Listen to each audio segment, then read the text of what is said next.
So to continue our conversation on elasticity of demand, so again, reminder that elasticity of demand we also call eta is equal to percentage change in quantity divided by percentage change in price. And it's a measurement of price elasticity.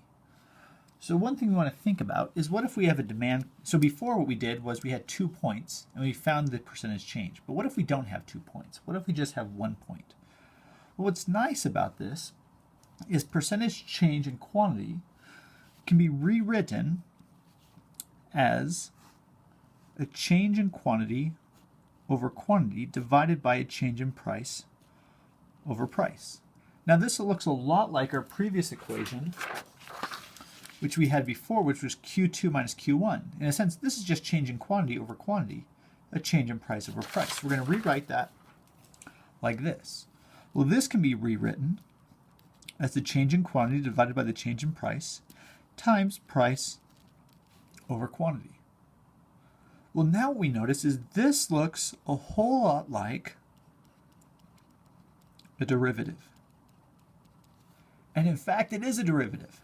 So we can then change this equation so that eta is equal to the dq with respect to p, so the derivative of quantity with respect to price, times price over quantity. And this now is a very useful and helpful equation when we have just 1 point.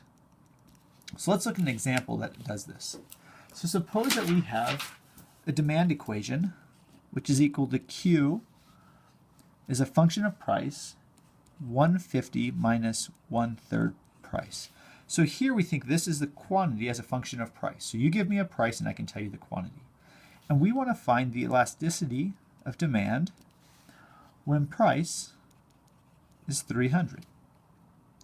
Well, to do this, we say eta is equal to dq dp times p over q. And this is equal, we take the derivative of quantity with respect to price. So the derivative of 150 with respect to price, there's no p there, that's just a constant, so that's going to be 0. And this now is just a linear, so it's going to be negative 1/3. And that's dq dp.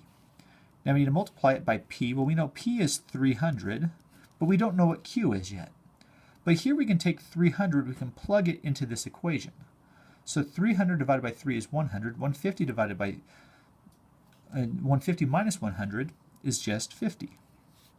So now we have this equation, which is equal to, if we do our math right, -2. So that tells us as price increases by 1%, then quantity will decrease by 2%. And that's the interpretation of elasticity of demand at this given point.